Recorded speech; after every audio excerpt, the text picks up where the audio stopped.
আবদুল্লাহ ইবনে আব্বাস রাজিয়াল্লাহু আনহু ছিলেন রাসূলের দোয়া ও ভালোবাসায় সিক্ত একজন বিখ্যাত সাহাবী। নবীজি তার জন্য দ্বীনের জ্ঞান ও প্রজ্ঞার দোয়া করেছিলেন। প্রিয় এই সাহাবীকে রাসূল সাল্লাল্লাহু আলাইহি ওয়াসাল্লাম গুরুত্বপূর্ণ এমন ৬টি উপদেশ দিয়েছেন, যা প্রতিটি মুমিনের সামগ্রিক জীবনের আলোকবর্তিকা স্বরূপ। একদিন রাসূল সাল্লাল্লাহু আলাইহি ওয়াসাল্লাম ইবনে আব্বাস রাদিয়াল্লাহু আনহুকে ডেকে নিজের বাহনের পেছনে বসালেন। এরপর তার পিঠে হাত রেখে বলেন, আমি কি তোমাকে এমন কিছু কথা শিখিয়ে দেব যেগুলো দ্বারা আল্লাহ তোমাকে উপকৃত করবেন? তুমি আল্লাহকে হেফাজত করো, আল্লাহ তোমাকে হেফাজত করবেন। তুমি আল্লাহকে হেফাজত করো, আল্লাহকে তোমার সম্মুখে পাবে। সুখের সময় আল্লাহকে চেনো, তার কথা স্মরণ রাখো। দুঃখের সময় তিনি তোমাকে চিনবেন।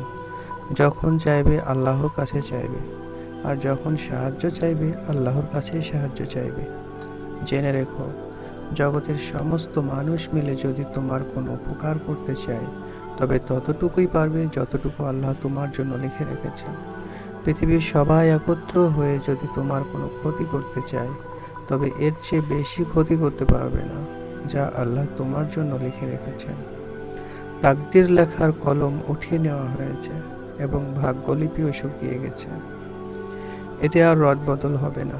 জেনে রেখো, অপ্রীতিকর অবস্থায় ধৈর্য ধারণে প্রভূত কল্যাণ আছে। নিশ্চয় ধৈর্যই সাহায্য আনে। কষ্টের পরে স্বস্তি আসে এবং সংকটের পরে আসে প্রশস্ততা। মুসনাদে আহমদ, হাদিস নম্বর 2803।